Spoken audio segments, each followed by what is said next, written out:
Bonjour les amis de Radio Camino, au milieu de l'Irlande ce matin, dans un chouette bivouac au milieu d'un champ sans vaches mais entouré d'autres champs clôturés avec des vaches.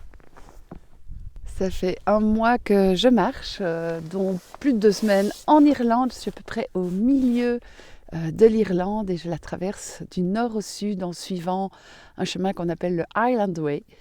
Voilà, je pourrais vous en parler un peu plus tard, mais là je vais préparer mon petit déjeuner et je vous emmène avec moi dans cette vidéo.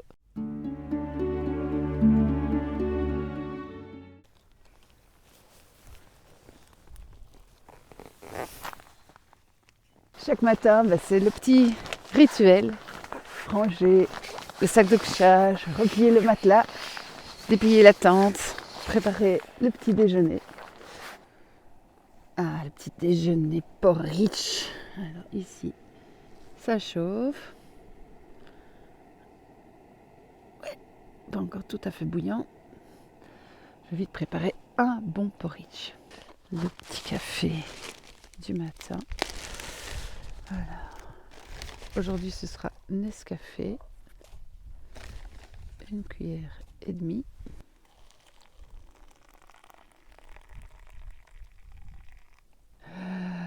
Un petit café du matin. Alors, je fais de la pub pour du bon porridge irlandais. Voilà.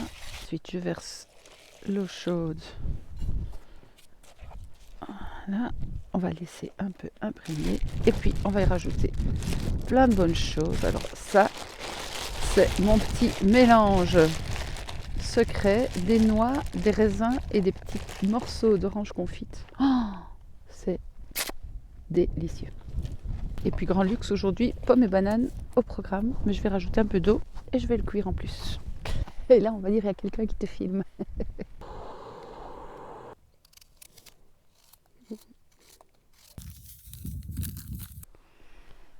Et voilà le petit déjeuner de rêve devant un paysage très très paisible, assez plat cette région de l'Irlande avec beaucoup de tourbières. Hier il y avait un magnifique soleil, c'était vraiment superbe. Aujourd'hui c'est plus gris mais voilà, c'est le chemin aussi. Et bon, on met un pull de plus et voilà, ça va.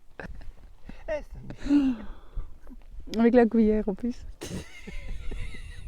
Je me marre en me filmant parce que je pense à mon amie Céleste qui se filme tous les jours en vlog et je me dis mais quel boulot de malade. Franchement, non seulement filmer, mais chaque fois remettre la caméra, prendre, voilà, faire ce qu'on a à faire parce que faire du porridge en se filmant, je peux vous dire que c'est pas évident. Ranger la tente en se filmant, c'est pas évident. Plus tout ce qu'il a comme boulot de montage, chapeau à toi Céleste et bon voyage. Bon, maintenant, il reste la vaisselle du porridge. Quand il reste très peu d'eau, c'est pas cool.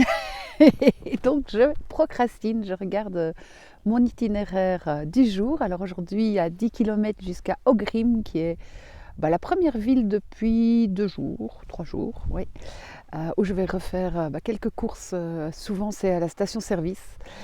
Et après ça, je continue sur le High Money Way. Alors le High Money Way, c'est un des 12 chemins qui constituent le Beara Bravner Way, qui lui-même fait partie de l'Highland Way avec l'Ulster Way pour l'Irlande du Nord. Donc c'est un chemin qui combine plusieurs chemins de marche. Alors certains sont vraiment très très spectaculaires et puis d'autres, comme ici le cœur de l'Irlande profonde, il n'y a pas grand chose à voir, mais moi je trouve que ça a beaucoup de charme, ces régions où il n'y a jamais un touriste. Et c'est ici aussi qu'on fait les plus belles rencontres parce que les gens vraiment sont super curieux de savoir pourquoi il y a des gens qui marchent dans leur pays. Alors bon, désolée pour ceux qui détestent les pieds, mais je trouve que c'est intéressant de vous montrer des pieds de marcheuse en sandales après 4-5 semaines. Donc là, il y a quand même quelques petites crevasses qui se cicatrisent avec de la crème pour bébé à l'huile de foie de morue ou éventuellement une sorte de vaseline qu'on peut mettre aussi sur les lèvres. Et puis ça passe, dès qu'on rebouche le trou, vous inquiétez pas, ça fait pas mal. C'est juste très gênant quand on a la crevasse qui s'ouvre. Là, vraiment, on en bave, mais ça dure pas, donc voilà, que ça ne vous empêche pas de marcher en sandales surtout. Vous voyez que parfois c'est pas très très romantique les lieux où on s'arrête. Et c'était le lieu le plus plat et le mieux exposé, le mieux protégé du vent. Bon, il y avait une grosse flotte de vaches, mais c'est comme ça, c'est la vie.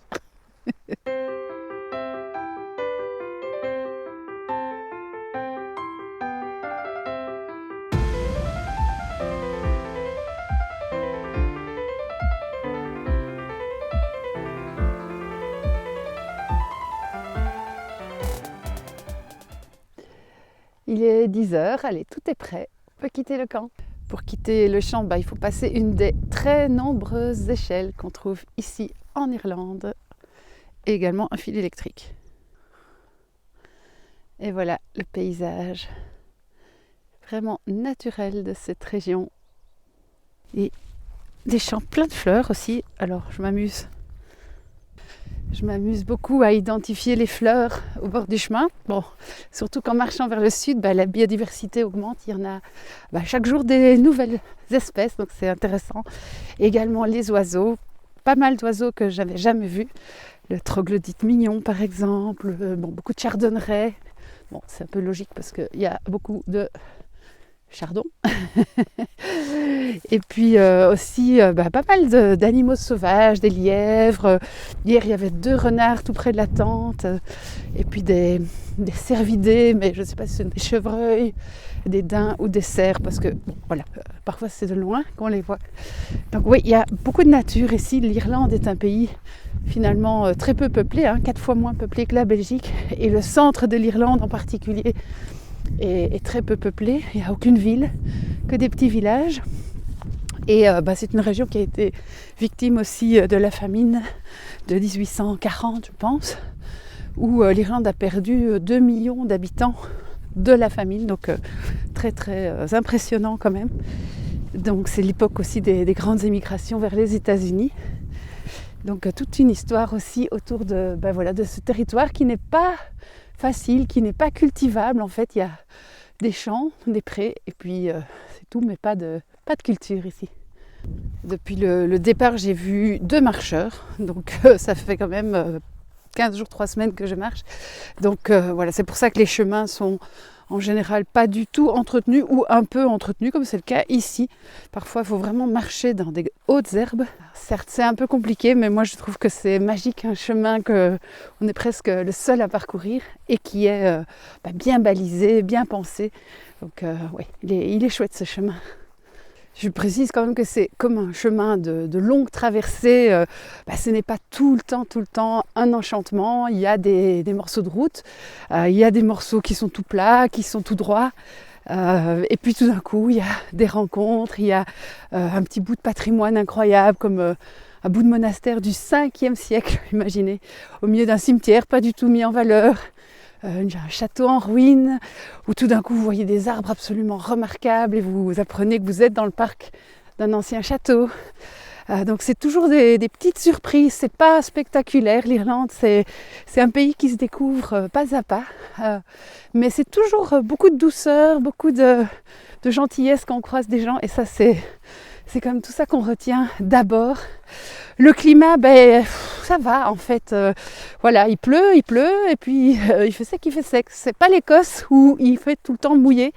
J'ai quand même pas trop galéré en Irlande pour bivouaquer, et ça aussi c'est c'est très bon pour le moral. Et puis parfois il y a aussi des petites aventures, comme ma rencontre avec Bouli, le taureau castré, qui était très très très nerveux et qui ne m'a jamais laissé rentrer dans son champ. J'ai pas essayé, je vous le dis tout de suite, vu son état d'agressivité. Et donc c'est un taureau castré, c'est compliqué, mais c'est un taureau qui est là pour signaler quand les vaches sont en chaleur, pour qu'on amène le vrai taureau. Bref, voilà. Donc un taureau frustré, et qui m'a quand même valu 7 km de route en plus hier. Mais aussi une super rencontre, et la soirée avec des gens charmants qui m'ont laissé mettre la tente dans leur jardin. Donc voilà, il y a toujours quelque chose derrière ce qui pourrait paraître comme une galère ou une mésaventure. Et au final, c'était vraiment très chouette. Donc Bouli le taureau, merci à toi. Mais bon, voilà, je suis quand même moins tranquille maintenant quand je traverse les champs avec les vaches et le taureau. Même les jeunes taureaux quand même parfois sont gros.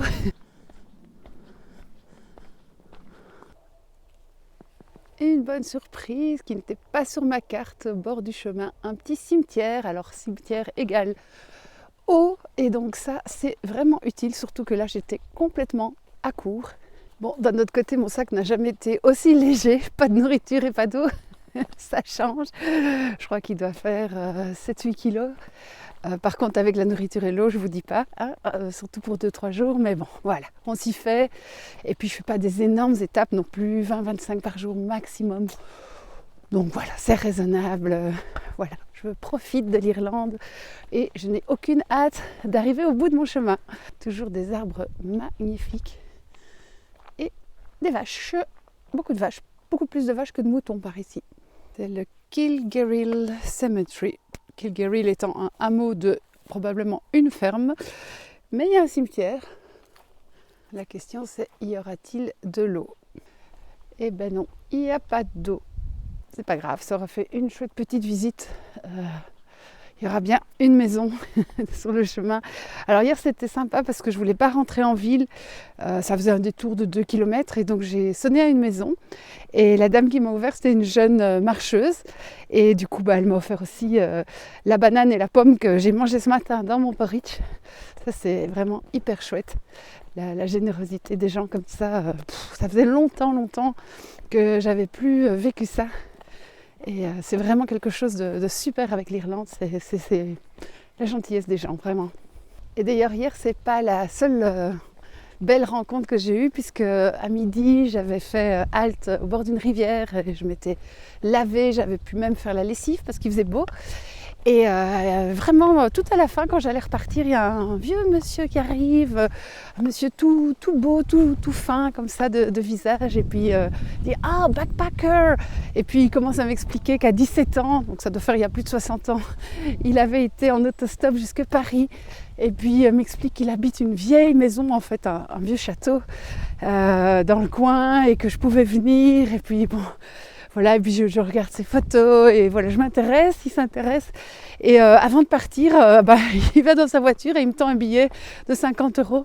Et j'étais vraiment très émue et je ne savais pas trop si je devais accepter ou pas. Mais finalement, je me suis dit, voilà, sans doute qu'il rend tout ce qu'il a reçu lui quand il était jeune. Et de voir comme ça des voyageurs avec un sac à dos, ça lui rappelle des souvenirs. Et donc, voilà, j'irai faire un bon repas grâce à Michael et voilà, que je remercie si peut-être un jour il voit cette vidéo, qui sait. Ah, regardez-moi ces hêtres magnifiques. Moi, le hêtre, c'est mon arbre préféré, donc qu'est-ce que je suis heureuse de passer sous ces immenses hêtres qui forment des haies naturelles. Oh, c'est superbe. Allez, vous voyez qu'il ne faut jamais désespérer, le ciel bleu arrive, oui, le soleil. Vous voyez qu'il fait beau en Irlande parfois, et quand il fait beau, on en profite. Encore quelques degrés et je mets la robe, promis. Je dois faire pipi. Je dois faire pipi toutes les 10 minutes, 15 minutes. Ça, c'est le petit problème quand je marche. C'est pour ça que je suis toujours bien loin de mon compagnon de route, parce que je fais beaucoup d'arrêts. Et oui, c'est comme ça, les filles.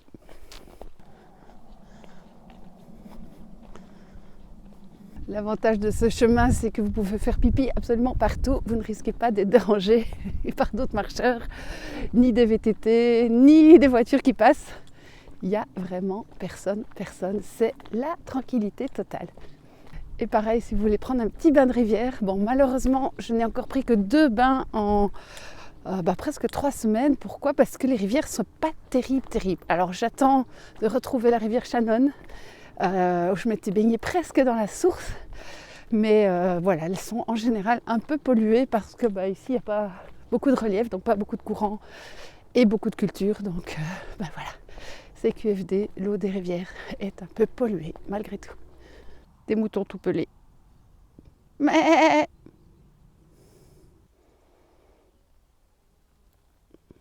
chemin toujours bien balisé. Et puis ici, comme on roule à gauche, il faut quand même regarder d'abord à droite puis à gauche. Et on marche du côté droit de la route. Alors, une maison avec 4 voitures. Donc à mon avis, il y a quelqu'un. Je vais aller demander de l'eau. Donc, parfois il y a ce genre de chemin avec des orties et puis des barrières, des fils. Bon, rien de compliqué, mais parfois un peu embêtant avec le sac à dos. Et puis le chemin, c'est juste traverser le champ en fait. C'est pas vraiment des chemins. Donc quand le champ est vide, ça va. Quand il y a des vaches, faut faire attention. Comme promis, du soleil, j'ai remis la robe.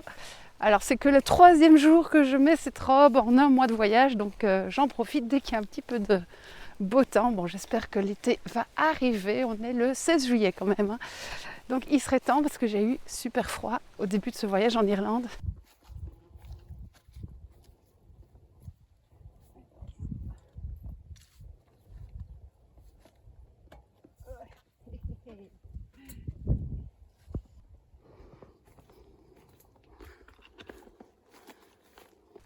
C'est vrai que parfois on se dit que rallonger la sauce de presque le double de kilomètres juste pour avoir ce genre de passage, on aurait pu rester sur la route qui était quand même très calme. Mais parfois il y a aussi des belles surprises, donc voilà, ça dépend un peu de l'humeur du jour. Parfois je prends le raccourci, parfois je prends le chemin. Voilà, aujourd'hui j'avais envie de vous emmener quand même sur le chemin authentique. Mais bon, on fait ce qu'on veut, hein. On est libre. Alors la devise c'est champ fauché super, champ pas fauché un peu galère. Bon, parce que ici il y a une trace, ça va, mais parfois c'est vraiment fatigant. Et puis on se chope des tiques, il faut s'inspecter après. Et on a les pieds mouillés, mais bon, maintenant après un mois de marche les pieds sont bien endurcis, donc avec les sandales ça pose plus du tout de problème d'irritation. Tout au début du chemin, ça aurait pu être un peu plus compliqué. Alors ça, c'est encore un autre genre de champ. Ce avec des petits habitants. Bon, c'est des jeunes taureaux. Bœufs, voilà. Espérons qu'ils aient un peu peur et qu'ils soient calmes. Bonjour. Ouais, on est gentil.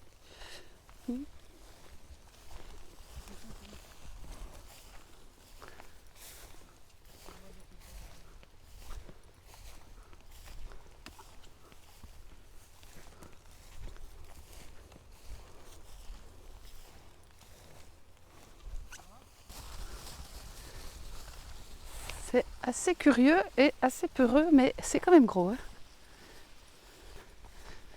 Bon, j'utilise un peu la webcam comme rétroviseur, comme ça je peux voir si elles sont pas trop près. Enfin, ils, parce que c'est des hommes. Chut, gentils, les fifis, gentils. Bon, on va pouvoir buzzer avec un super titre. Attaqué par une nuée de taureaux en Irlande. On va d'abord sortir du champ. Non, ici c'est vraiment pas agressif, ça va. C'est voilà, mais on va pas rester trop longtemps non plus dans le champ.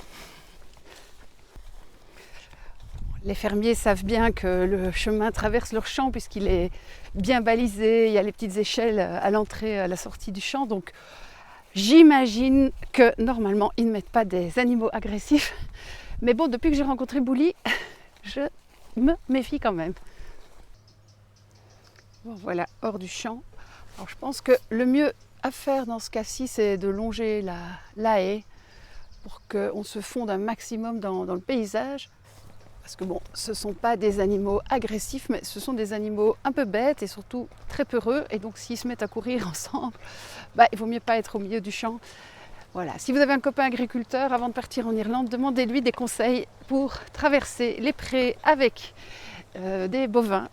Je pense que ce sera très utile.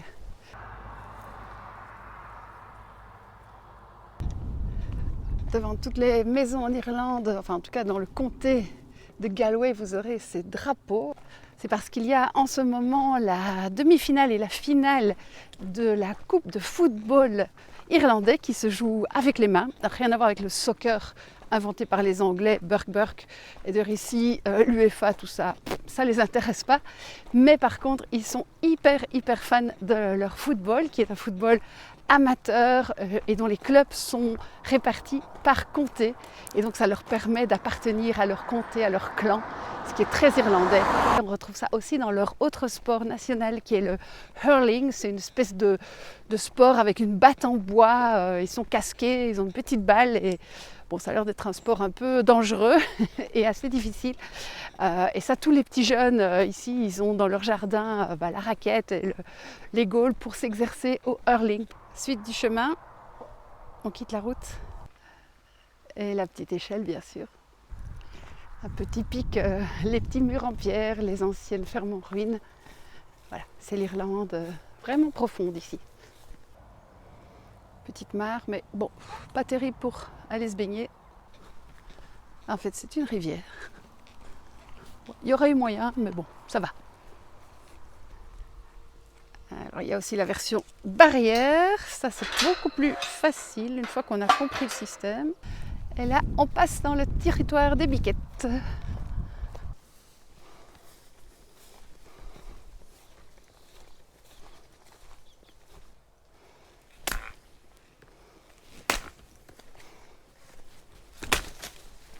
Parfois, je me prends pour Jeanne d'Arc et avec son épée qui vient terrasser les ronces. Faut bien s'amuser. Hein.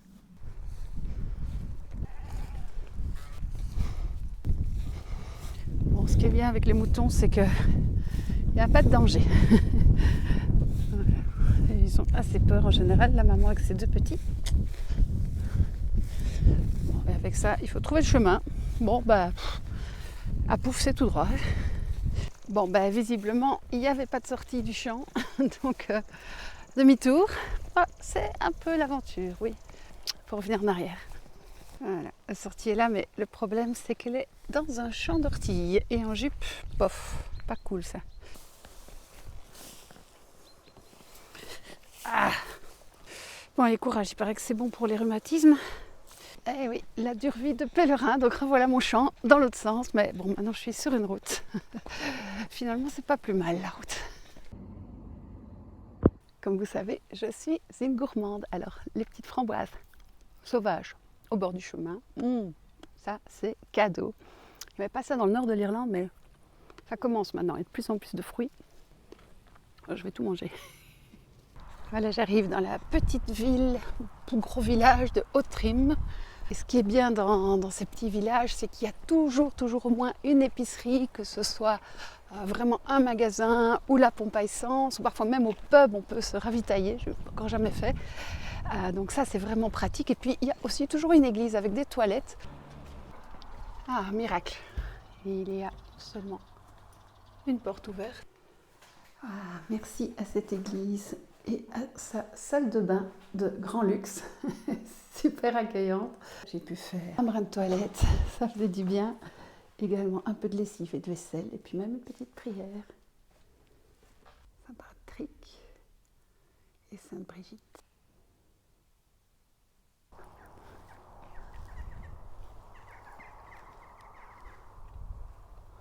Contrairement à l'idée que je me faisais de l'Irlande, il n'y a pas d'église ancienne, ou alors vraiment c'est des très très vieilles ruines, mais toutes les églises dans les villages datent d'après 1840, date où on a arrêté de persécuter les religieux de religion catholique, puisque c'était encore anglais ici à l'époque. Voilà pourquoi les églises sont toutes à peu près de la même époque, qui n'est pas la plus intéressante au niveau architectural, mais elles sont accueillantes et ouvertes, et ça, c'est un vrai plus.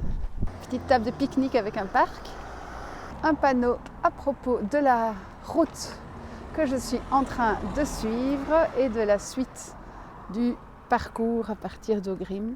Voilà un monsieur qui vient d'aller faire ses courses au petit magasin du village avec la vieille pompe à essence. Qu'est-ce qu'on va trouver de bon ici? Puis un peu de tout. Quincaillerie, épicerie, vin, bricolage, mais certainement de quoi manger. Un petit mot quand même sur le coût de la vie en Irlande, parce que c'est vraiment assez abusé. Donc voilà ce que j'ai acheté. 6 œufs, quelques tranches de lard à 2,50 € et un petit fromage et j'en ai pour 9,50 €. Donc des prix vraiment très très élevés et c'est pas parce que c'est un petit magasin, ça dépend vraiment, les prix parfois dans les petits magasins sont bas. Ici c'est 2 fois le prix d'ailleurs quand même, vraiment cher. Un bon repas. Bon, c'est sûr qu'à ce prix-là, on ne peut pas craquer pour une petite bière ou un petit gâteau, mais la base y est, les œufs, de la viande, du pain, du fromage. Que rêver de mieux? Voilà, un petit café et même dans les fonds de sac, il y avait encore un peu de chocolat et quelques biscuits. Et ça va faire un super repas.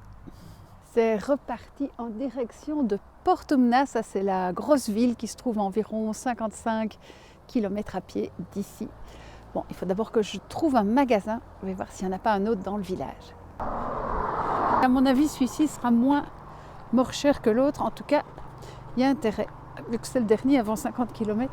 Oups, non, c'est pas l'abondance. J'ai pris des biscuits pour le thé et des chips. Ouais, c'est pas diététique, mais ça va le faire. Bye bye au Grim, sans regret. Bon, merci l'église ouverte quand même. Et maintenant, c'est vraiment pas là où j'aimerais passer une nuit. Surtout que c'est un village qui est coincé entre l'autoroute et une grosse nationale. Vivent les petits bivouacs tranquilles au milieu de la campagne. Alors, j'ai pas peur trop des veaux, des vaches, mais les chevaux, curieusement, un peu plus. Et là, ils ont l'air fort intéressés. Alors, je sais pas si c'est par mes chips mes biscuits.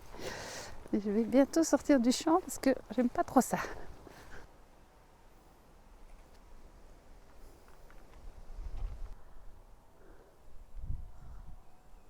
Le paysage par la barrière est plutôt pas mal, mais la route est saoulante. Bon, vive les haies, j'adore ça, mais du coup, il n'y a pas de vue. Et alors du coup, on commence à écouter les petits couinements du sac. Et petite parenthèse pour ceux qui aiment les Pringles, mais pourquoi est-ce que ces gens ne remplissent pas la boîte à fond? Du coup, à chaque pas, vous avez le bruit des chips qui sautent dans la boîte. Il va falloir que j'ouvre la boîte et que je les cale. Je pourrais quand même en mettre un peu plus. Voilà, le bruit du Pringle qui saute dans le sac. Passionnant. Voilà, c'est le genre de pensée qu'on a parfois quand on est sur une route un peu ennuyeuse. C'est pas toujours très philosophique, je reconnais.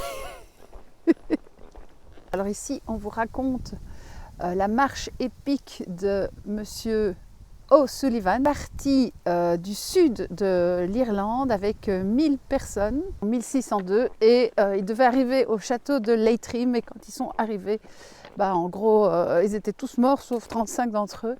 Et donc cette marche épique de 15 jours est celle en fait que retrace le chemin.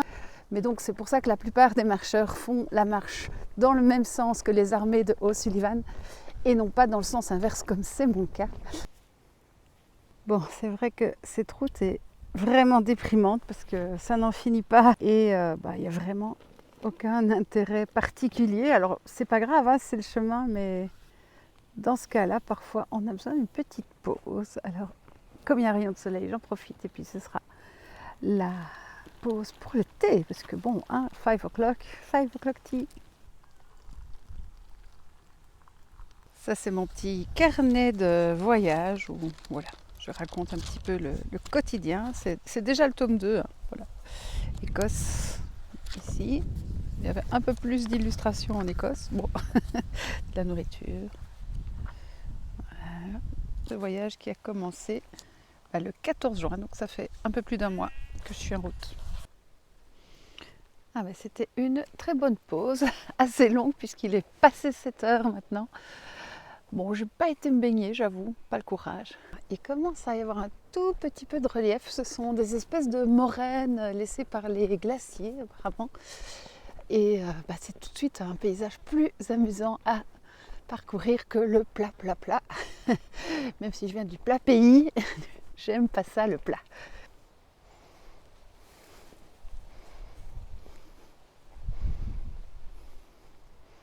Toujours ces arbres magnifiques. C'est vraiment une des heures où je préfère marcher parce que les lumières sont magnifiques. Tout est beau à cette heure-ci, c'est l'heure dorée. Coucou. Jolie petite église un petit peu à l'écart du chemin. On va aller voir ça, histoire de prendre de l'eau. Toujours les beaux cimetières. Alors étonnamment ici, il n'y a pas de croix celte, un petit banc. Alors ça c'est assez typique, c'est pas les pouvoirs publics qui financent les bancs, les tables, ce sont des familles en mémoire de leurs défunts. Bon, malheureusement pas d'eau potable dans cette église.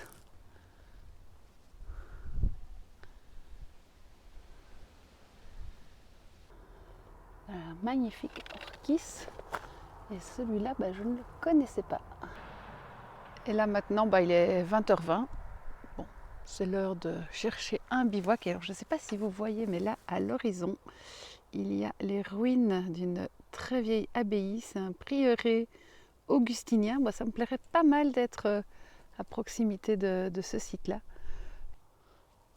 Alors ça, sur la route, c'est une briquette ils appellent ça du turf, donc c'est leur combustible à base de tourbe séchée. C'est assez compact. Et ici, la tourbe est exploitée encore par les gens pour faire du combustible pour leur cuisinière et leur petit feu.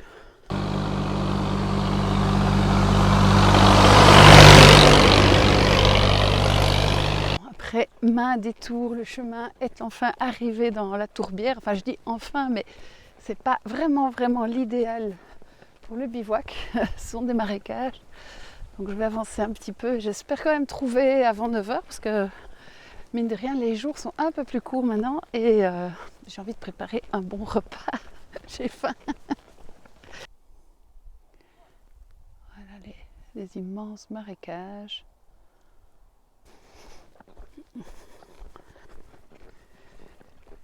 Les derniers kilomètres, toujours un petit peu durs. J'ai un espoir de trouver un étang après ce bois-là. C'est pas très engageant.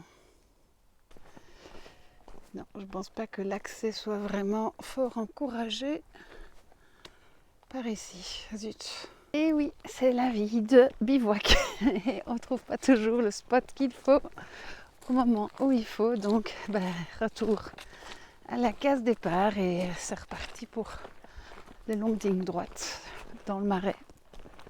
J'avoue que faire un détour pour visiter une belle abbaye en ruine, oui, faire un détour pour rien à cette heure-ci sur la route, c'est moyen. Mais voilà, ça fait partie des aléas. Et maintenant, on va voir. Peut-être qu'on aura un peu plus de chance plus loin. Voilà toutes les petites briquettes de turf, bref, de tourbe qui sont mises à sécher. Ici, il y a un petit coin encore bien exposé. Soleil couchant. On va aller voir ça. Ça c'est les petites fleurs des joncs qui sont comme du coton. Oh, là, il y a un beau terrain bien plat. Juste bien ce qu'il faut pour mettre la tente. Bien mou. L'avantage de la tente, c'est qu'elle se monte très vite. Bon, voilà, tout est vite fait mis dans la tente. Et voilà, la jolie petite tente, coucher du soleil. Mais c'est pas tout ça là. C'est l'heure de manger. Le menu du chef ce soir, alors tenez-vous bien, ce sera des pâtes avec du beurre, de l'ail et ça faisait longtemps que j'avais envie d'essayer. Alors je les ai réhydratés un peu tout à l'heure pendant la sieste. Oh oui, ça va être très bon tout ça. Dommage que j'ai pas un peu de crème fraîche pour faire la sauce, mais on va se débrouiller avec ce qu'on a.